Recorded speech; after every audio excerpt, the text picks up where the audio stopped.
I could ask folks to take a seat and look around your table and try to mix it up if possible, the various stakeholder roles at your table, students, teachers, administrators, parents, members of town committees, all of the various roles that we are bringing to this room today for the LHS visioning process. What I have to say is incredibly short, and then I'm going to be turning it over, but I am essentially standing in right now for Julie, who I think is joining us virtually, but is at home sick, unfortunately, is really kind of heartsick that she can't be here today with us, but will be with us for the rest of our visioning sessions. We're going to be led today, and the facilitation will be done by David Stephen, who is right here to my left from New Vista Design, who I am told has been part of the visioning process for, basically, if it's been built in the state of Massachusetts since a school for the last 10 or 15 years, he has helped move that process forward. And then sprinkled throughout the room are also representatives from our design firm, SMMA. Maybe could I just get you to quickly raise your hand if you're a member from SMMA here today. That's our design firm. They are going to be here a lot during December and January, meeting with you and other various stakeholders about the educational program of the school and what our space needs will be given that educational program. Spent a lot of today putting together logistical schedules for our departments and school leaders to meet with them, and did a walk around of the school this afternoon. I'm really, really excited to be here this afternoon. Of course, it's just the beginning of a very long journey, as where's Mr. Amelia, my partner there in the main office, that what we have dubbed maybe the journey of 1,000 meetings, so I don't know which we're on right now. Mr. Amelia, 995 left to go, but that's fine to get us to a beautiful new Lexington High School. And with that, oh, and I also see some members of our student school building committee here. You want to just give a wave if you've served in that role. I'm also really excited to see new students this afternoon here as part of this process, and parents as well. Your voice is going to be really, really integral, and as much as possible, if you can spread out amongst the tables so that there's no tables that are adult or student-free in their perspective. I think that that would be really good for this afternoon. And with that, I'm going to turn it over to David, who's going to lead us. Great, thank you. All right. Well, good afternoon, everybody. We are really happy to get this process started. My name is David Stephen. I'm part of the SMMA team, and I'm an educational programmer. And we're going to be going through a process of educational visioning, and I'll explain a bit about what that is. We want to make this process really engaging. This is all about us learning as much as possible about what you do and how you do it, both now and what your aspirations are for the future. Because as we think about a renovated or new, and we have to look at both of those possibilities, Lexington High School, we want to make sure that this is a building that we're envisioning many decades into the future. So part of this process is to push your thinking forward about just the kind of things that people think about as they design and build new schools around the Commonwealth and around the country and around the world. And to get your reaction to that. It's a lot about putting information out there, throwing stuff on the wall, and seeing what sticks, because we're going to be recording a lot of this information. We have some people on Zoom here, and we're recording this so that we can have this presentation recorded. And we also have some our colleague from LexMedia over here who's going to be filming today, and maybe going around as you have discussions at your tabletops. We're going to try and make the presentations relatively brief so that we can give you time to really talk about things and collect information. We're going to be using a platform called Mentimeter, which I know you're familiar with here, as a polling platform. So with along with that, we have activated a network here. If you are a parent, mostly I think most of the teachers and administrators have access, as do the students. But if you're a parent and you need to get online, there's this is the network and the password. So if you need that, just come and get it. So we're going to be using that platform. Let me keep us. Of course, that's not working now. Okay. Good. So we do have an agenda for today. We have a lot that is packed into this. Now, in my email of greeting that I sent to you yesterday, there was a typo. We actually have 4, not 3 workshops that are planned. 4 2-hour workshops. And those workshops build upon one another. So we know that this is a big sort of gift of your time.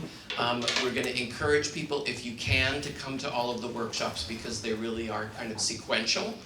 That being said, we're going to be taking notes and putting those notes together before every new workshop. We'll distribute those notes to you so you can look through them and we can check for understanding, make sure that we're getting it right. This is an ongoing conversation. What we're doing here is really the high-level visioning. Today, I'm going to give a little overview about what that is. We're going to do an introductory activity about your greatest hopes for this project. We're going to be doing a bunch of priority setting where you'll be having conversations at your small tables, which is why we kind of wanted to mix it up. And then we're going to be taking a break and we're going to do an activity around future-ready teaching and learning where we'll share some ideas about that, but then have you work together at your tables to create a learning goals poster, if you will, that could go in every classroom in LHS, outlining those things that you think are most important for students to know and be able to do. So today's workshop really focuses on the educational piece of things. We're going to get to some really fun stuff around spaces in our next workshop, but today we're really trying to lay the groundwork because we want to get people on the same page about what it is that we're designing for. What do we think is most important for our students to know and be able to do? What's going to prepare them for success on the postgraduate level, in the work world? And so that's what the conversation is about today. Now, the visioning process, as I said, is sequential. It's kind of like a design thinking loop, and we're really starting out by thinking about the people you serve, your students, your families, and we by the way we can make these slides available for people that are interested, and as well as the notes. They will be, and we'll have a website where that will all be available.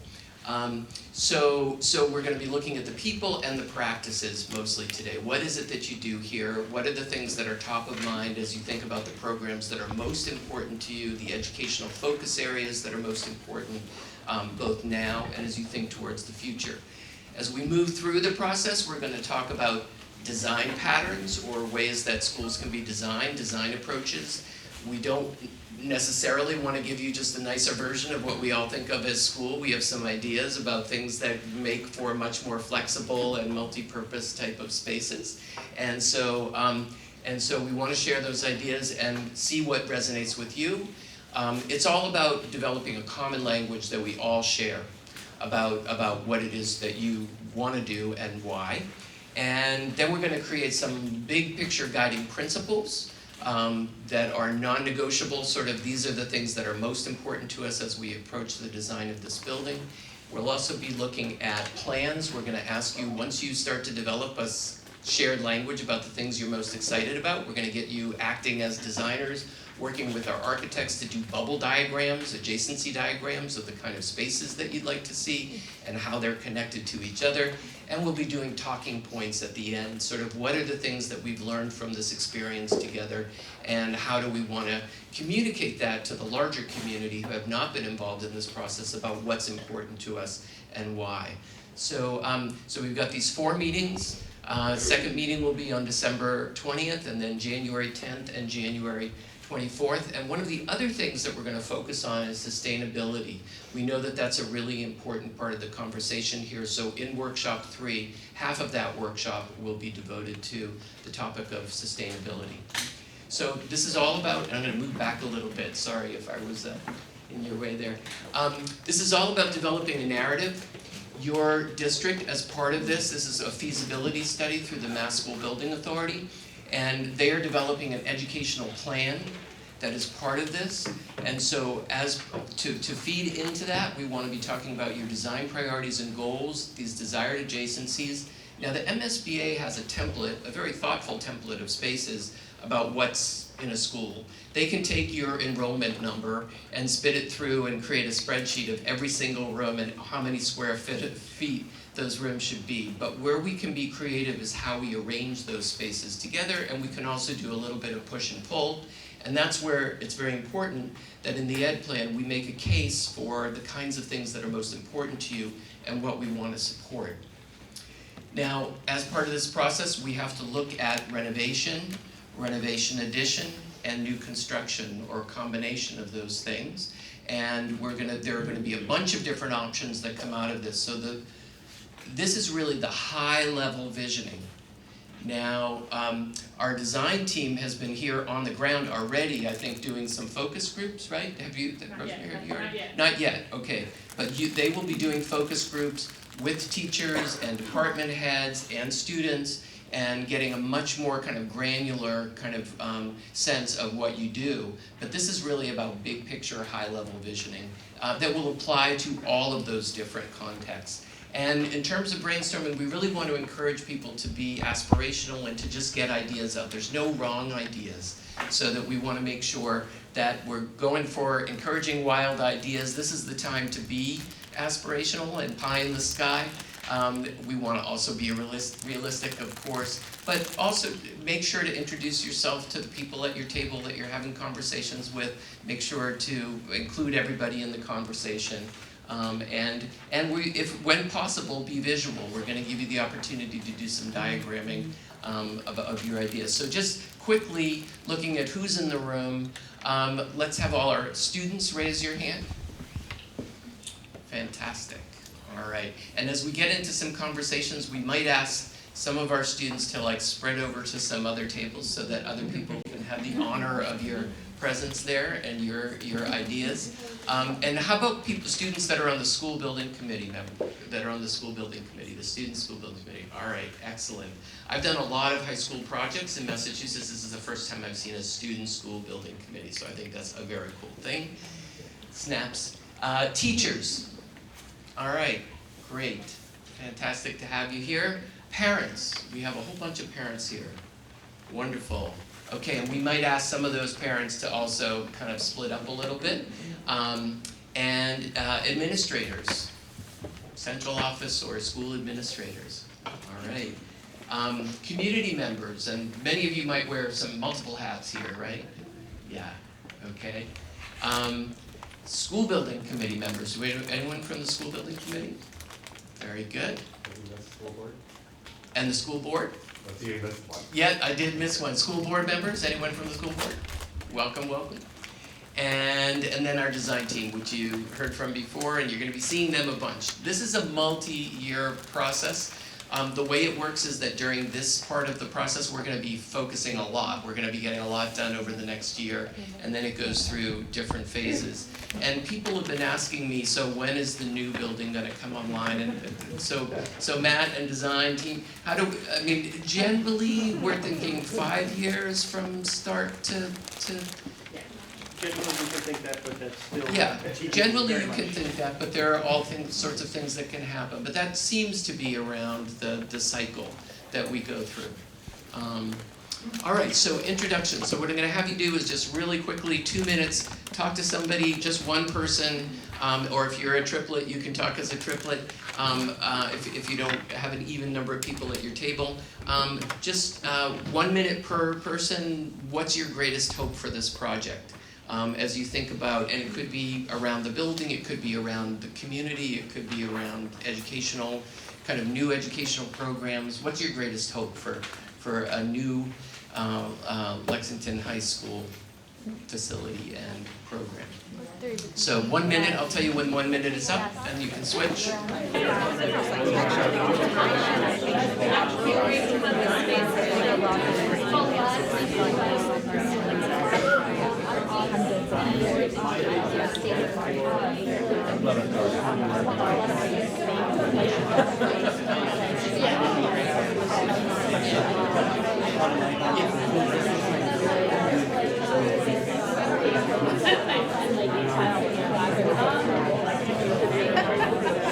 Yeah, so both of those are the common threads. Like we want an area, a space that we physically good activity together, a place to be creative, and I love that because I think that it's really wonderful to be at a space Okay, that if you're provides just two innovation people talking, and then offers let's have a few people, let's just go around the room and just have a small handful of people. We're not gonna have time for a lot, but a couple of people that want to share a greatest hope. I'm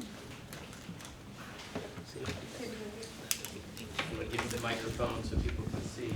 Sure. Hi, I'm Kalyan. I have 2 kids going into elementary. Hopefully, when this project is completed, I hope one of my son, 2 of them will enjoy the new building. My greatest hope for this project is I want Lexington High School to be one of the state-of-art, top-notch, key differentiating quality, either through its part of technology or anything of that sort. It should be offering one of the key differentiating factor compared to other high schools.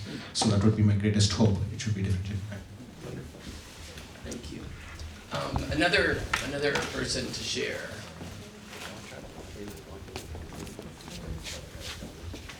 Hi, my name is Sonali Doshi. I would like a lot of sustainable ideas to be incorporated into the new building. Yes.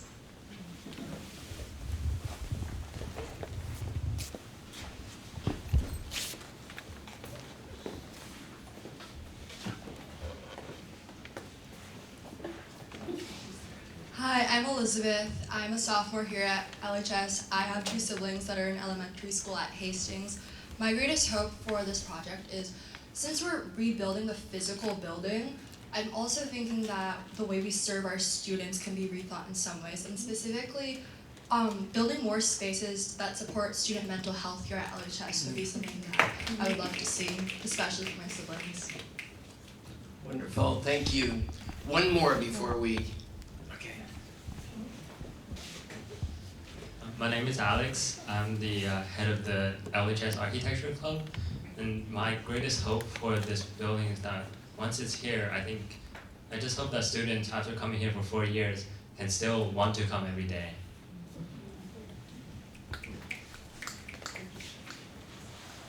Yes. Okay, we also want to make sure that everybody has signed in. There is a sign-in sheet that is going around, if people could. All right.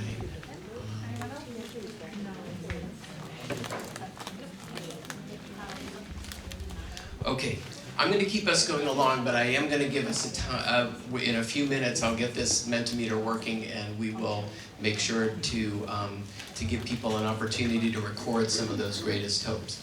But I want to keep us moving along and talk a little bit more about sort of the thinking that we all know has gone into this process already. So we want to be very respectful of all the good thinking that has gone on before, and we want to build off of that work. But we also want to open up the conversation, include new voices, make sure that we're understanding or seeing how this thinking is evolving as we move through this process and as we share more ideas with you. So that's a big part of what this whole process and this group is about. But as we think about the ED plan and what goes into it, we had community planning processes, various community and stakeholder groups. And in 2017 and 18, there was an educational visioning process that went on with the visioning team. There's also the LPS strategic plan, which is very comprehensive, and so we're really going to be building off of that. The facilities master plan that was done from 2018 to 2021, and the identification also of unmet needs by LPS. And then this has all led into a draft ED plan. So the ED plan is in draft form right now, and what we want to make sure is as we collect information from this group that it gets reflected in that plan. And so some of the key highlights that I'm just going to go through quickly here around the 10-year strategic plan are a real focus on diversity, equity, and inclusion. And that was something that was different from the 2017 visioning that was done. That was a theme that came up as extremely important. And then connected to that is the idea of redefining success. And that's one of the things we really want to talk about in here is what that means to you. And so as we think about the kind of programs that you are interested in, that you see moving into the future, we want to make sure that that is part of the conversation. And connected to that is the idea of students as active agents. So having a sense of active learning, a sense of agency, independence, and you do feel that as you walk around the school. As I walked in today, I really felt like a college campus. But we want to see how that translates into the kind of programming that's going on here, and the idea of also more authentic learning opportunities that connect to the real world, that connect to the community, that give students the opportunity to connect the content that they're learning to real world applications. And finally, community partnerships. And all of this is really something that schools around the country and around the Commonwealth are thinking about, because that connects to the idea of 21st century skills or future-ready learning, and we'll talk about that and why these things are things that not only LHS but many schools are thinking about. Also, social, emotional, and mental health, supporting that, connected to diversity, equity, inclusion, and meeting kids where they're at. And making sure that you're facilitating learning in a way that is really suited to their learning styles, college and career planning, hands-on learning, and life skills. This comes up a lot these days. In the 90s, we were closing a lot of vocational programs, and so there's a real resurgence of interest in project-based learning and hands-on learning as connected to the application of content. And you also are in a situation where you have Minuteman, and so either kids, and we had one of these comments in our leadership team, it was kind of like all or nothing. You either go to Minuteman and you're doing Voc, or you don't have the opportunity to do that. So we want to talk about that. And then we will be talking about this more in our third workshop, the Resilient Lexington Climate Action and Resilience Plan, and how that connects to a vision for a net zero or net positive building. And that's something that your architects know a lot about. And so this is all translated into the draft education plan, which is including the priorities, the teaching methodology and structure, organization, class size. It gets really into a lot of detail, but we want this process to inform that. And the ed plan, interestingly, the highlights from that, which include inclusivity, accessibility, being aesthetically pleasing, but also functional, cost-effective, practical, flexible, productive, safe and secure. Those all were reflected in Mentimeter feedback, right, that our students got from polling students. So great minds think alike. So these are themes that we're going to definitely be hitting on. Now, you did do visioning in 2017 with a fairly large group of people. Were there people in this room that were involved in that? If you could raise your hand. Great. So we want to definitely check in about that. We want to look at some of the themes that came up in that and see what has evolved and what your current thinking is. But certainly, how we work with the quadrangle organization, the idea of small learning communities, having suites of classrooms, maximizing use of circulation space for learning, and classrooms themselves being very flexible to support hands-on and interdisciplinary learning, and teaching planning centers. So those are all themes that, again, they're gonna come up. Are you checking to see if Julie's there? We're not sharing anymore. We're not sharing? Sorry. Okay.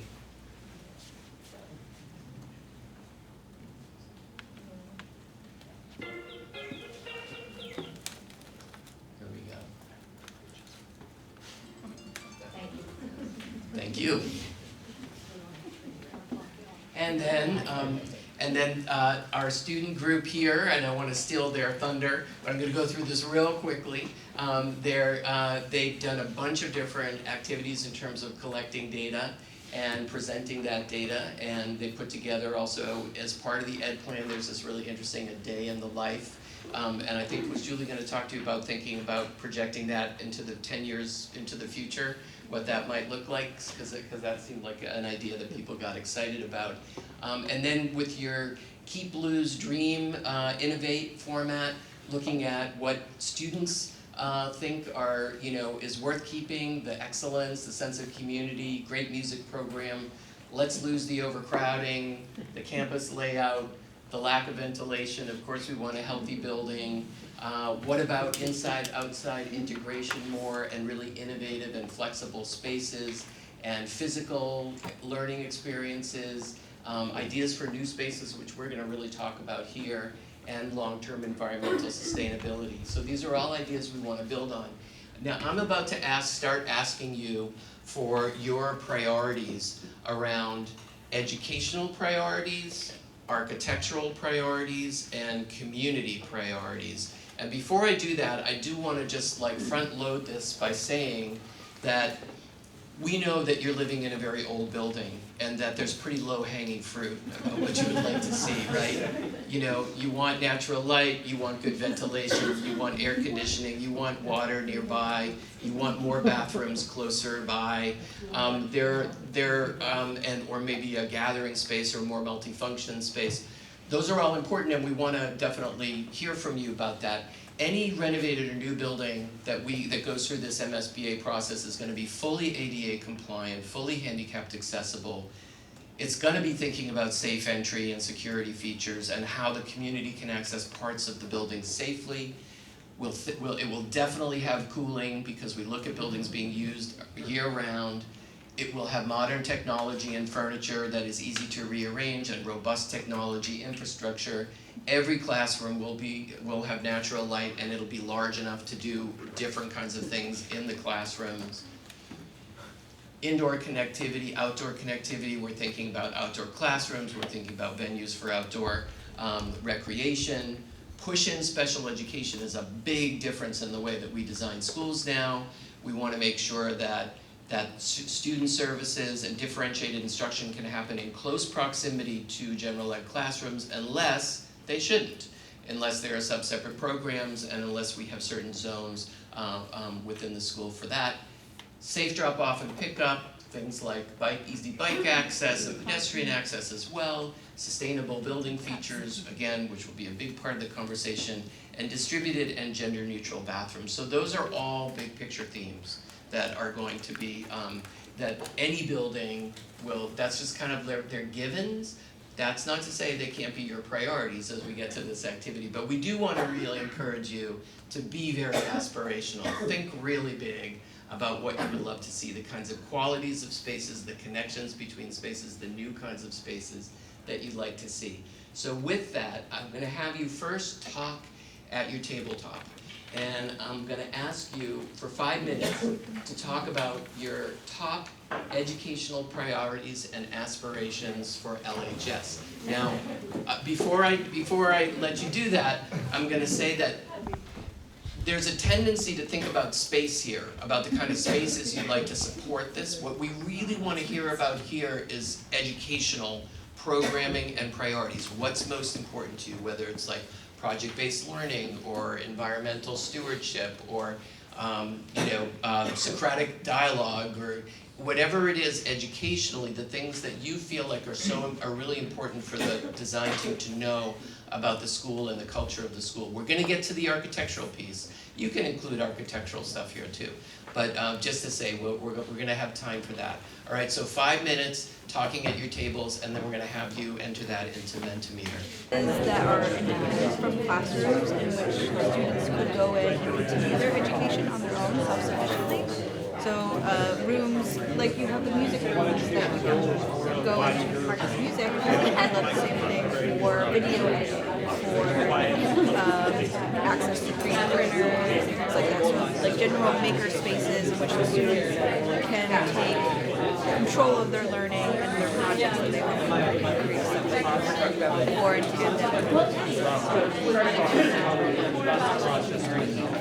Yeah, I got it.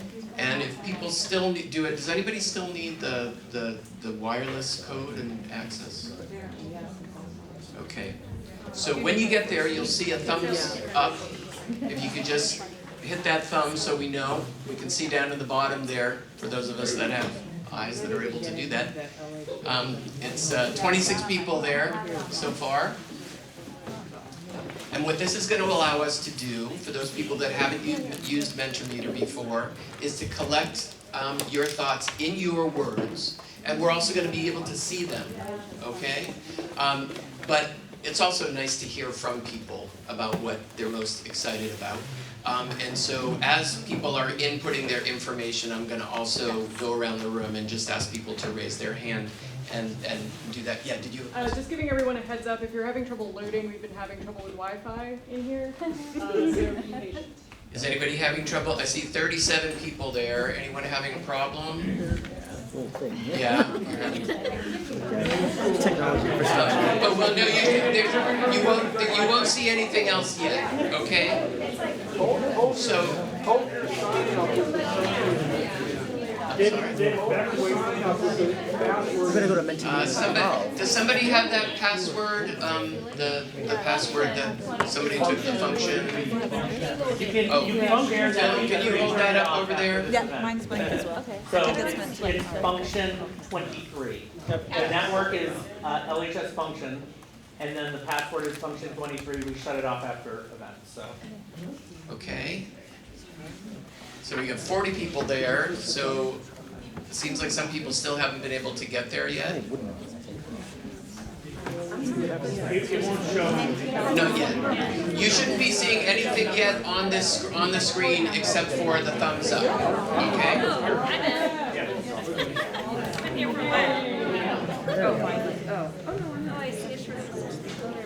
Okay, now you should be able to see, for those of you that are on Mentimeter, you should be able to see this. Now you can have multiple entries here, okay? I think it's up to 250 characters, and we're going to see thought bubbles come up. I'm not going to go through them, but we're going to be able to have them in your words. We're going to incorporate them into our notes, see all the themes that have come up. This is completely anonymous as well, in terms of we don't know who's inputting what. But feel free to, have multiple entries there. But as we're letting people input their stuff, who would like to share something that they're really excited about, or something that is a real priority for them educationally as you think about? Blow up the code number? Yeah, the code is up at the top, but it's small. I will write it down. Let's get a big piece of paper to write it down if we could, for those people that are still trying to get on. How many people are still trying to get on here that are?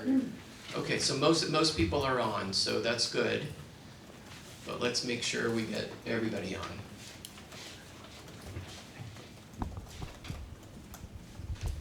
So people are typing. We'll let people write, and then I'll have people share a few ideas.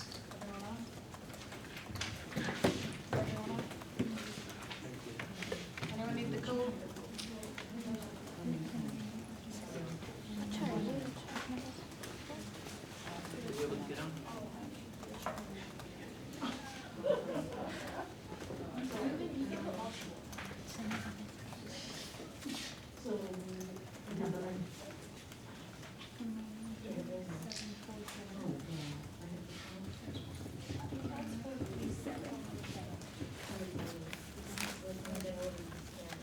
I'll just say a few of the things that I see coming up Anyone need here. the Spaces code? where students can learn independently, as well as where they can experience different classes they might not take. Flexible and inspiring spaces, non-restrictive, non-classroom spaces for students to collaborate. You're going to see that's a big theme in the architectural design ideas that we'll be sharing with you.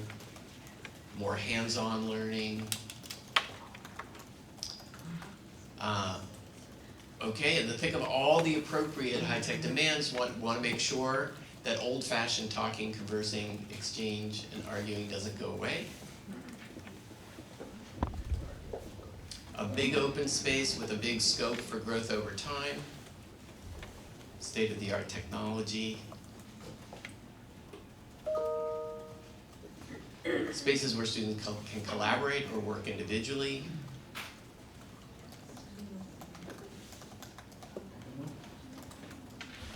Able to design a curriculum and teach our discipline at the level at which it exists in the real world. Able to offer state-of-the-art experience. Creative spaces. Anyone want to share something that they're excited about? David, over there.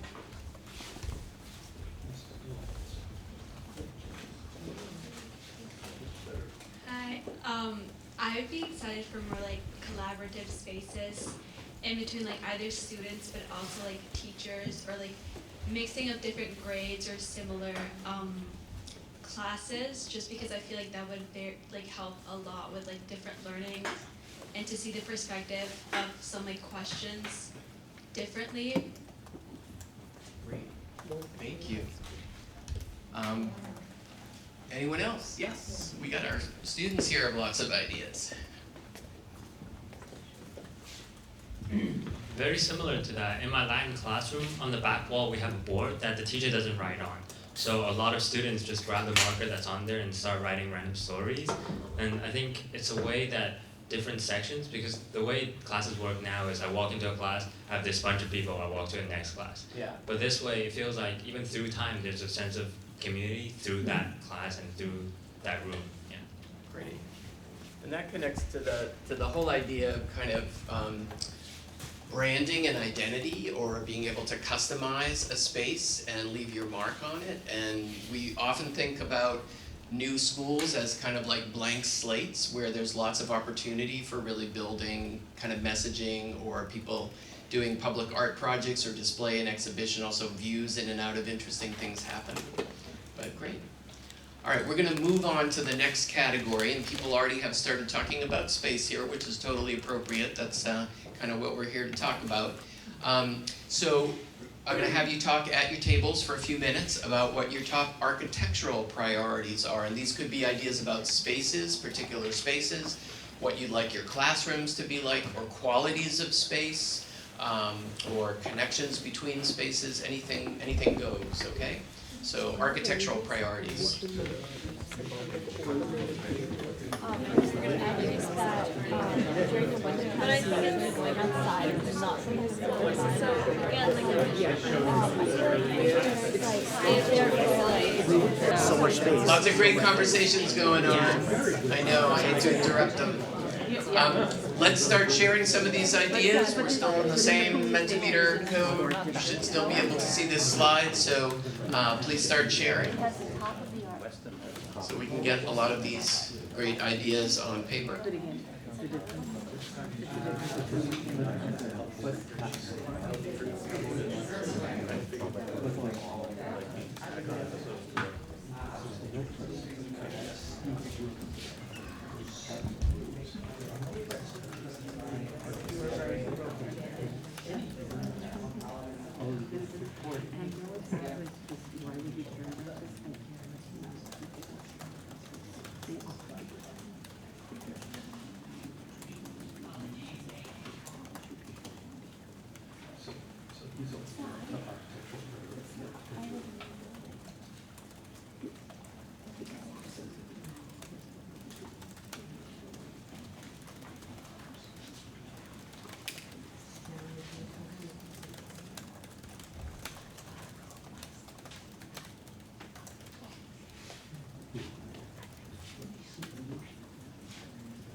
Would anyone like to share an idea about space?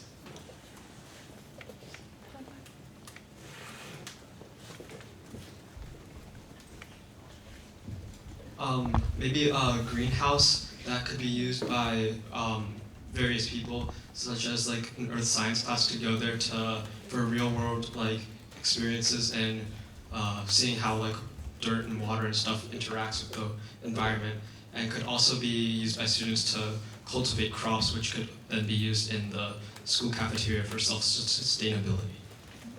Excellent, thank you. And there are definitely schools that are doing that, and for both science purposes and for food cultivation. Where do we go? Okay. Our table talked a lot about strong adjacencies. How do you make maximum things available in the shortest distance of time? From a performing arts landscape, this could look like 3 large ensemble rehearsal spaces around some sort of central hub, which could then be a recording point or a point for observation or collaboration. From a school-wide perspective, maybe this looks like centering around a gathering point like the library. So if the library is a huge atrium, 2-story, whatever, that can become a hosting space for a speaker, that could become here's a huge screen to come down and now we can show film. And also you have places where students gather. I've designed the school already. But like how do we make places where people can come together and then wide enough hallways? The other thing that came up was building up so that we don't have such a wide footprint, so more floors, and whether that means putting taller things like maybe a gymnasium up high, and getting things like classrooms off the first floor so you don't have kids looking out the window at their friends in the quad. But like, how do we use our space up to minimize footprint? Great. And that's definitely, those adjacencies are one of the themes we're going to talk a lot about. 30% of the square footage in a school is usually in the hallways, which are useless spaces or very kind of institutional spaces and noisy spaces. We want to minimize hallway or maximize the use of that hallway for extended learning spaces. And think about also the connection between classrooms and things like breakout rooms, extended learning, bathrooms, STEAM labs, things that are in close proximity where you get sort of this sum that's much greater than the parts, right? So we want to think about how to maximize that. You have your hand up here? Yeah, there's one thing I haven't seen, but it came up yesterday in conversation, that there are so many schools now that have solar panels built into the facilities for either net zero and net positive, gain. If some of those spaces that were under the solar panels can be used as outdoor teaching spaces and not places where you park cars with industrial heaters that can be used year round, it would be fantastic if they were dry spaces where kids could do stuff outside even during the winter. Yeah. And we actually learned a lot about that during the pandemic, right? When we kind of extended learning outside in some new ways, and found that, yeah, it's much nicer when you have some protective covering above, right? I know that there were maybe more people that want to share. I'm going to keep us moving along so we can take a break before we get into the next activity. But we have one more category here, which is your top community priorities and aspirations. So when you think about the school itself as a community resource, as a community hub, what are the needs of the community, how it is used, how it can be safely used, what are the resources that you want to make available to the community. So let's think about that, or the things that you think are most important to the community as they think about helping to fund this school. Right? Yeah, so I think about going back to athletics, take a few minutes at your table to talk about that. And accessible to the community, where it's not just, oh, this is part of what's in high school. No, it's like a real facility that our community can use and invest in. One of the biggest things in terms of sustainability, I was thinking about that too, is that like, this is the first, I think it's a Massachusetts thing, I've been here for so long, but all the money that like we had performing arts centers as part of high school before, that money would go back into the facility, versus here, it just goes into the ether. So if we have a dance company that rents our facility, that money doesn't go back into the maintenance of the facility itself, it goes back to the town. Same thing for athletics, like everything that happens when they're hosting things, the money can perpetuate back into that, and the community would have like a greater gain and understanding and investment in utilizing that space. So I think about like the performing arts, the gallery, like the art gallery, have those be community driven in a way that's going to sustain itself. That would be pretty amazing.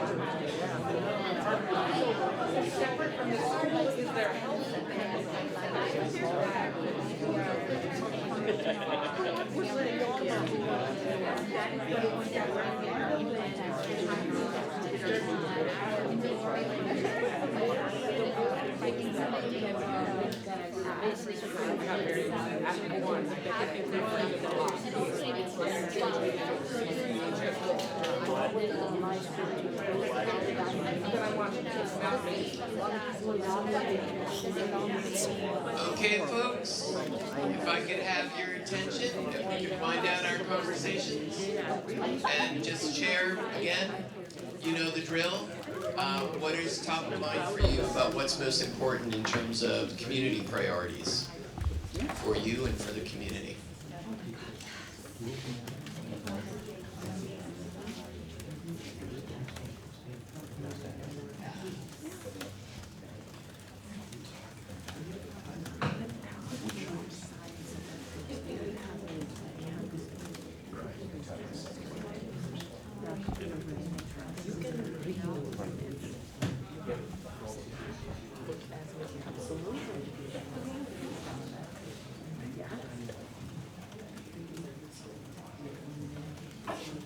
And I will say about the way we think about schools and community use is that we're aware that safety is a core issue, right? So we can think about a separate community entry with whole areas of the school that can be completely blocked off from the public when those spaces are made accessible. And we often think about those big ticket items like your athletic facilities, like your performance facilities, maybe things like your library, your media center, or your STEM lab or STEAM lab. Or maybe adult education classrooms, but we'll think about those areas of the school like you would in a home. There are areas that are more public and areas that are more private that you close off. And that's also connected to our safety protocol as well in a lockdown situation where we'd be able to close off areas of the school.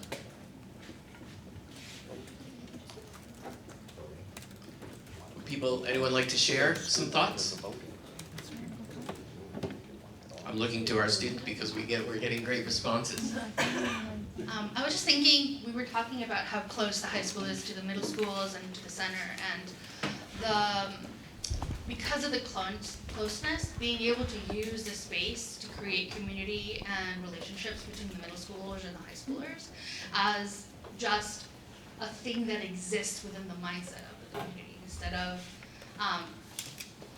having it be sometimes so forced or only one day for step up day, but really having there be more of mindset around it. And what might that look like? Like on the building level? So I'm thinking, for example, for spaces, if say there is a green space, I know that in the elementary school there's a green space as well. My daughter goes to Estabrook.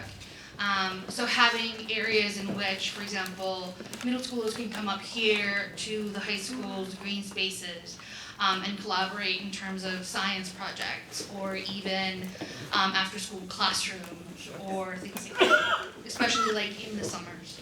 Great. Yes. So, high school auditoriums are often jacks of all trades and masters of none. And I think that, well, I know, being a frequenter of the auditorium myself, that the auditorium is frequently rented by the community, and even from groups outside of the community. It would be nice, perhaps, to have more than one large space like that, so that each one could be perhaps slightly tailored towards a particular type of function. Great. And definitely we think about multi-purpose spaces. Auditoriums are very kind of stagnant and hierarchical in terms of how they're used, so we oftentimes think about black box theater type of multi-purpose spaces as well. And these are spaces that can be revenue generating as well as a resource for the community, places that can be rented out and that are really useful as a resource. Okay, one more before we take a break. Anyone? I shouldn't have said before we take a break. You have somebody. A kitchen facility that could be used by community groups. Okay, seems like you got some agreement there. All right, fantastic. So as I said, we are going to be going through all of this feedback, seeing the themes that come up. And, okay. Okay, so some people have already shared your greatest hope. It looks like we've got some greatest hopes there. All right, excellent. Excellent. So what we're gonna do is we're gonna take a break for, I'm gonna say 8 minutes. I should say 5 minutes and then it'll be 8, because we do have a bunch to get done. There's lots of goodies over there. There's restrooms right outside. Down the hallway. Okay. So, and when we come back, we're going to talk a little bit about future-ready teaching and learning, and then do an activity around creating a learning goals poster. My husband started lesson in high school as a grader, so yes, he was the last class. If I could have everyone's attention, I'm gonna just start moving along a little bit here. I want to give us at least a half an hour in our small groups to do our activity around learning goals posters. But before that, I just want to prime the pumps and talk about some of the things that when people talk about future-ready teaching and learning, what are the things that that they're thinking about. So, and I should say right up front that we just put some stuff on your tables. There's a couple of handouts that are one per person. Don't access them just yet. And then there's one that just like, which has some of these slides, just one per table. So some small thumbnails, just for your reference. But there's also a glossary of terms there that SMMA has created around some of the terms that are used. There's a lot of jargon. So education is a field that, like every field, has its own vocabulary, right? And for people, our parents, and maybe some of our students who aren't familiar with some of the words, it can sound kind of like, well, what does that mean? And it can sound a little jargony. So I apologize for that, but I want to just touch on some of the key themes that we think about as educators, and we think about when we think about creating schools that are going to evolve into being able to serve kind of future-ready kind of teaching and learning modalities. So one of the key things is when we think about these top 25 skills that have been coined by the World Economic Forum around what it is that's important for students to know and be able to do. Mastery of core academics is not on there, right? It's just assumed. But what it is are what you do with information. So global citizenship skills, innovation and creativity, technology, interpersonal skills, personalized and self-paced learning, the ability to learn independently, proactively, accessible and inclusive learning, and problem-based and collaborative learning. And then the 5 C's was coined by the Partnership for 21st Century Skills over 23 years ago, and it's embedded, over 30 states have this embedded in their core frameworks now. So it's not just kind of a nice idea, it's kind of like this is what we're tasked with working with students to help them to put into practice. And so the 6 R's are every bit as important as they have always been, but these 5 C's are kind of like higher order thinking skills. Other things that we think about, social emotional learning, and connectivity, hands-on learning, especially as connected to things like the STEM fields or STEAM, where you add the A for arts and humanities, I think, in STEAM. And so we're looking at more what we call student-centered learning as opposed to teacher-centered. So students are at the center of their own learning. They're taking more responsibility. They have more agency, voice, and choice. We're connecting to the community. And then these things over on the right are all things that are part of your strategic plan in terms of a focus on social, emotional, and mental health. Diversity, equity, and inclusion, college and career planning, and those hands-on and life skills. So that means that in addition to supporting more traditional teaching and learning, which still, of course, is happening, we want to also be more student-centric, active, flexible. Technology is just a given. It should be where you want it, when you want it, as a tool.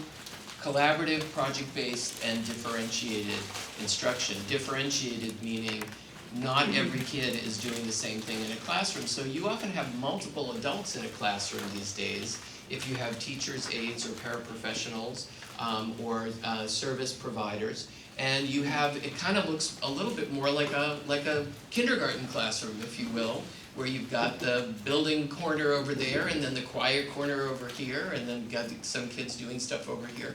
And that's not to say that's always happening, but we need to create classrooms that can adapt to that. And then in terms of things that we know are really important to the community, diversity, equity, and inclusion, and elevating the needs of these different learning groups within LHS, your English language learners, your lab collaborative, LGBTQIA, and your MEDCO program. We know that those all have specific needs, and we want to be focusing on them. We've already started in your education plan to think about the types of spaces that are needed, for instance, for your ELL, a family welcome center and inclusionary spaces for co-teaching. For your lab collaborative, a dedicated suite of rooms for students that's really centrally located, easy access to transportation, that can also connects to the general population of the school. And LGBTQIA, universal design principles, used to design a building that's gender inclusive with all gender restrooms throughout. and in close proximity to classrooms, and your METCO program with a suite to accommodate small group gatherings of 40 to 50, a relaxation room, and appropriate offices. So those are all things that we know are going to be part of the mix. When we talked to you, we did a kickoff workshop with your leadership, and these are the focus areas that were kind of prioritized. I'm going to go through a bunch of them really quickly. They are in one of your handouts that's at your table in those thumbnails. But we just wanted, I'm going to ask you what's most important to you from this list as we move through it. But I'm just going to really quickly do this so we can get into our conversation. So student-centered learning really, again, is about students being more proactive learners, having a sense of agency, developing their confidence in themselves as problem solvers, collaborators, communicators. Universal design for learning means we want to give students opportunity to, and these are all things that were prioritized in order of that what your leadership said was most important to them. Being able to have multiple means of delivery where students can represent, express, and engage with curriculum in different ways that meets their learning style. Real world and hands-on learning opportunities, that could be things like project-based or STEM and STEAM, extended learning opportunities out in the community, community contexts, and the idea of being able to go deeper in your learning and learn life skills that are practical. The social emotional piece is a lot connected to being part of a community, developing your relationship skills, practicing responsible decision making, and having that part of the conversation that's going on at the school. Academic growth mindset, where the value of effort over innate intelligence. The harder you try doing something, the better you're going to get at it. It's not just what you're good at. So having it be okay to try, and having failure be something that is accepted and celebrated. And that is often really hard in a very high-performing school environment like this. Career pathways, thinking about career tech education, or the idea of college and career planning, those internships and field studies out in the community, or service learning. Differentiated instruction, targeted intervention, and more self-paced and personalized approaches to student learning. And then health and wellness, focusing on mental and emotional health, connected to social health, nutrition, physical fitness, athletics. And these have a lot of implications for actually how we design a school to really create a sense of community and belonging where students really don't get lost in the cracks. And that connects to the idea of learning communities, and we were talking about adjacencies here, and the idea of how we promote teacher teaming, classroom neighborhoods, interdisciplinary connection. And that's a big theme for high schools, is we have tended to be very departmentally organized. You've got different buildings for different departments, right? So it's pretty hard to have that kind of easy access for interdisciplinary connections. And that's very much connected to the idea of STEM and STEAM. Visual and performing arts we know is incredibly important to you, and the idea of kind of celebrating student work as well. STEM and STEAM, lots of schools have have curricula that's connected to the STEM disciplines, but also connecting art and humanities and in a more project-based kind of way, and promoting those interdisciplinary real-world connections. The idea of anywhere, anytime learning. Learning should happen not just in the classroom, but anywhere throughout the school. And there should be context for doing that, including outside classrooms. And finally, global citizenship. So global and cultural awareness, and as connected to sustainable development and open and effective interaction. So I'm going to ask you to go to Mentimeter again.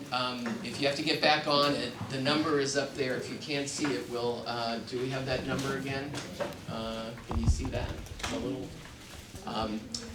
So this is just to get, now I know there's stuff that's missing from this list, so the next question after this is what's missing from this list that's important to you, right? We just want to get a gauge from these focus areas that we know are important to your leadership, what's top of mind for you as being important.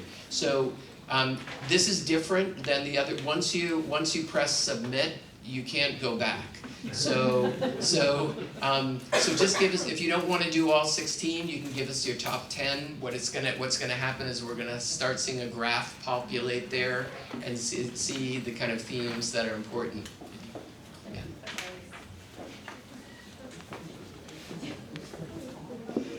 I know it's hard to see on the screen. Hopefully you can see it on your in your interactive platform with Mentimeter.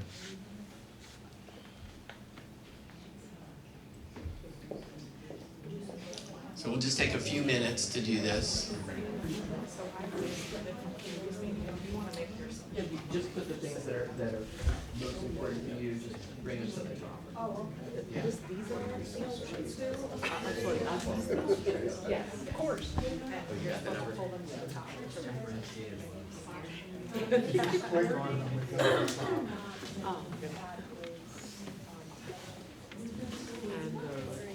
The ranking is the most, the most important is first. Yes.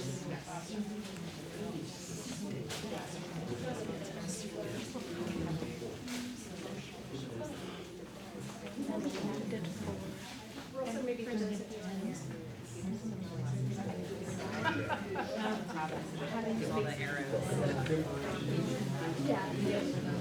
A lot of engagement.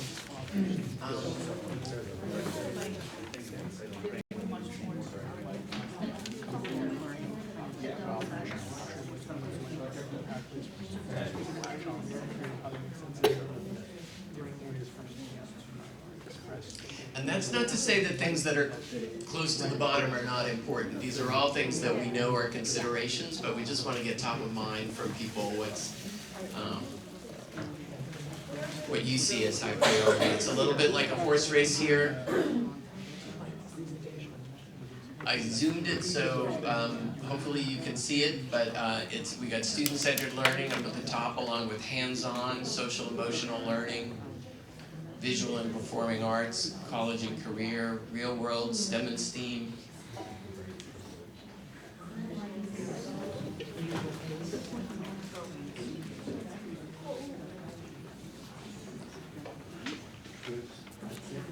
Critical thinking isn't on this list, but it's going to be on the list in your next activity. That's more kind of a specific, getting more specific. These are kind of big picture focus areas.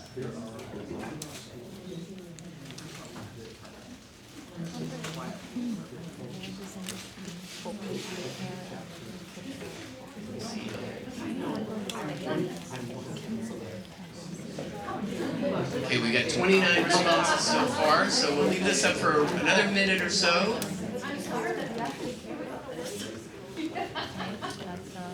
As people look at this list, are there any surprises to you? Things that are surprisingly high or surprisingly low on this list when you think about the culture here and what you value? Does this seem like a good snapshot of, yeah?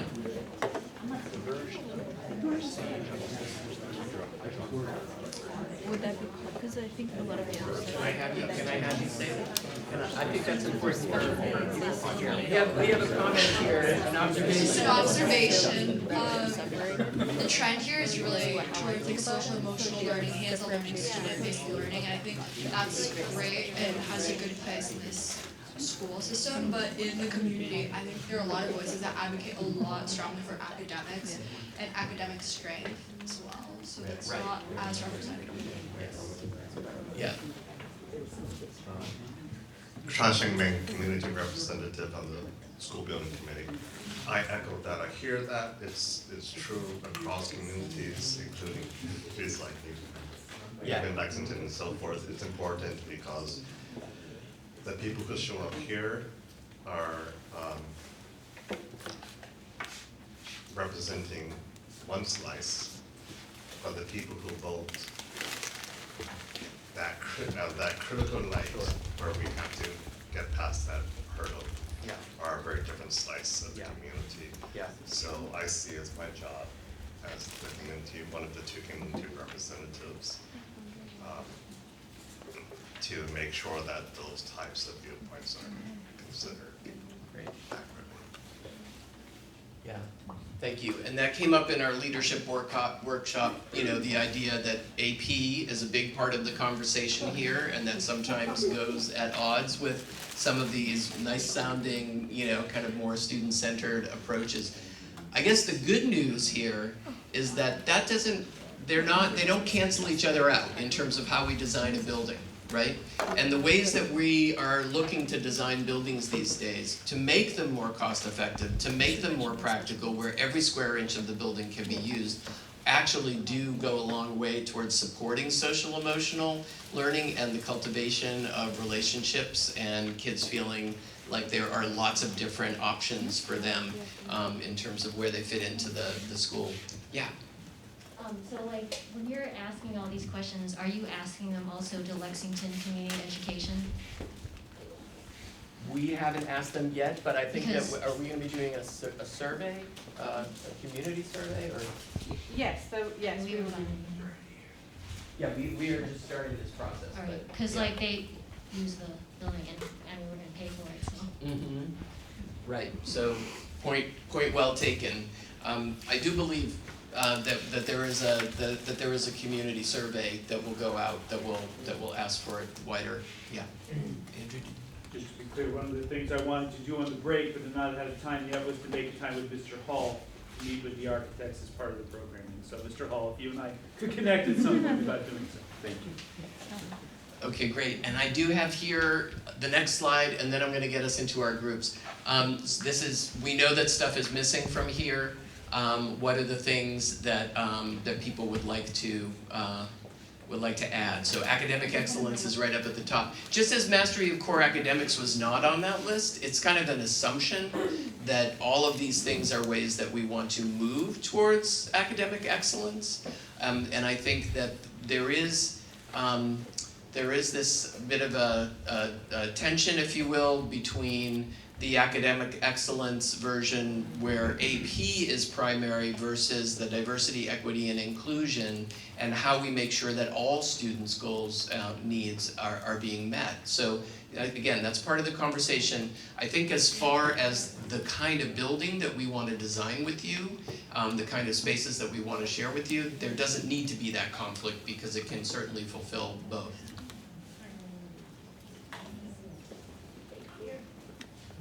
Yeah, sort of to add on to that point about academic excellence, quote unquote, and the idea that that students can't achieve academic excellence if none of the other things are there that we've mentioned. Students will never be able to access academic excellence or anything like it if their social emotional needs aren't being met, if their health and wellness isn't being met, and sort of all these other things. And I think academic excellence, it's sort of, for me, what it brings up is sort of what does that mean? And is academic excellence not all of the things we just mentioned on here, if that makes sense? But It makes a lot of sense. Thank you. And that brings us into our next and final activity for today, and that is talking about future-ready learning goals. So we know that that part of the conversation here is supporting DEI, redefining success, looking at students as active agents, engaging them in authentic learning opportunities and community partnerships. And what I have what each of you should have one copy of is a one-pager with two sides. It's got, I think, 15 different versions of future-ready learning skills that have been very thoughtfully created by school districts or school networks. Some of the language you may like, some of it may not resonate with you. That's the point. We just want to spark your thinking. So what I would like you to do, and you also have, which you should each have a copy of, is from your student handbook, the academic expectations. Students at Lexington High will. And you've got academic expectations, and you also have social expectations that get at both of those things. So these are all for you to have as reference points. And what you are tasked with right now is in your small groups, what we would like you to do is to individually kind of maybe take 3 or 4 minutes to kind of pour through some of these and circle. You can circle stuff that you like, that really resonates with you, if there's language that you like. And then collectively at your table, you are going to create a poster, a learning goals poster for every classroom at LHS, which is telling students what you think is important for them to know and be able to do. So your own version of one of these, anywhere from 5 to 8 kind of learning goals or expectations, future ready, okay? There's no right answer or wrong answers here. It's really a conversation to get you thinking about what it is that's important to you. Just, if I could have everybody's full attention for 1 sec. So you have also at your tables these, you should have 2 Sharpie markers, and you should have at least 1 sheet of 8.5, 11 by 11 blank paper. So choose someone at your table that is a scribe, that has nice handwriting, and that is going to, you can make a messy kind of version, and then you're going to make a poster version at the end. I'm going to collect them, and what I'm going to do is, since there are 5 people at each table, I'm going to see all the different things that came up and in your list. And every time it appears on a small group list, it gets 5 points, and then I'm going to create these buckets, and collectively we're going to look next time we meet at version 1.0 of your learning goals poster, right? So that we can see what is it that's rising to the top collectively about what we all think is important as learning goals. Okay, any questions about that? All right, I'm going to tell you when you have 10 minutes left, so that you can start to really go into overdrive if you need to get your poster done. At the end, we'll just do, not everybody can share their poster. We'll go post table by table and just get 1 learning goal from each table. But then collectively, we'll see how this all shakes out next time we meet. All right?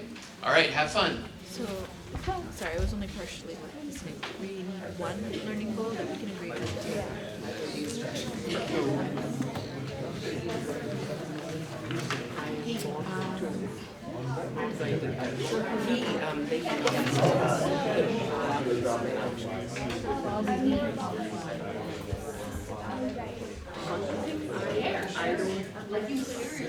For me, I would have so I really like the North Central Regional Education Authority. I like their degree. Oh, I want to be really respectful. Hold on to your list. I want to be really respectful of people's time here, because I know that people have places to go and food to eat. So if I can have everybody's attention, we're just a few minutes before the half hour. So what I'd like to do is maybe just go around each table, and if each table could just share 2 things that are on your list, but no repetitions, okay? So it's going to be much harder for people over on this side of the room if I go, but I'm going to go counterclockwise. All right, so we're going to start with this group, and we're going to hear from each table. So let's have everybody listening up. If people need to leave before we're finished with this, please do so quietly, so we can hear from each group. So 2 things from each group, and let's go. We did critical thinking and communication. All right, you want to pass it to the next group?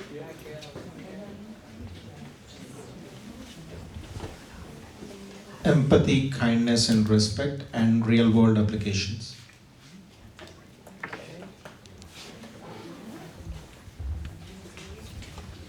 We talked about skills to connect with other people and being adaptable and persistent. I just want to add, we added one thing here which wasn't on the list, is trying their best. Trying best, great. Yes, and you didn't have to have any, I mean, you could put anything you wanted on there. Everybody's got to listen carefully, because you can, no repetitions, right?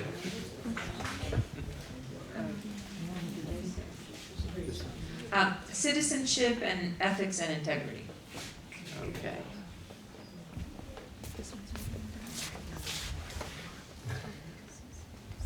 We did self-discovery and promoting and maintaining heritage. Can you say the last one louder? Promoting and maintaining heritage. Cool. All right. New one.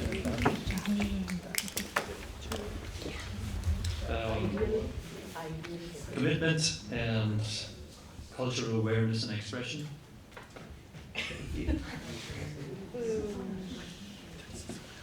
Be culturally competent and be a collaborator.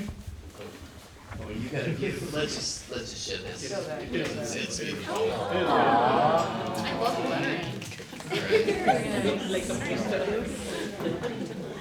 We have joy in learning and emotional intelligence / perspective taking. Joy in learning. Okay. We have making meaning and digital literacy. All right, making meaning. We titled our poster "Lexcellence."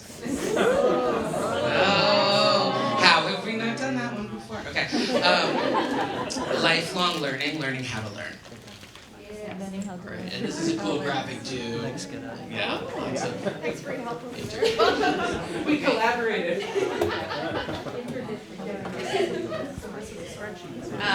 We had success and failure, so teaching students how to manage success, manage failure, and adaptability, initiative, and risk taking.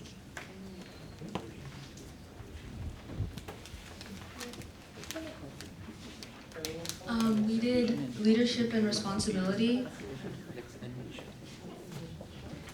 Did I miss anybody? Have I missed anybody of this? No? We named our title as LHS Toolkit, Lexington High Standards Toolkit. Lexington High Standards Toolkit. All right, great. All right, we are at the close of today's workshop. Thank you so much. We're gonna see you on the 20th. Yep.